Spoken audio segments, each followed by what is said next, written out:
দীর্ঘদিন অসুস্থ থাকার পর আপনাদের সামনে কথা বলতে পারার জন্য আল্লাহর কাছে শুকরিয়া আদায় করছি। আমার কারাবন্দী অবস্থায় আপনারা আমার কারামুক্তি ও রোগ মুক্তির জন্য সংগ্রাম করেছেন, দোয়া করেছেন। সেজন্য আমি আপনাদের সকলকে ধন্যবাদ জানাচ্ছি। দীর্ঘ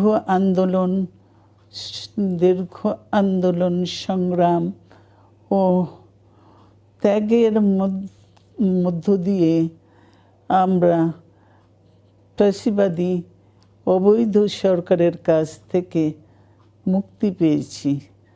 আমি আন্তরিক ধন্যবাদ জানাতে চাই আমাদের বীর সন্তানদের, যারা মরণপণ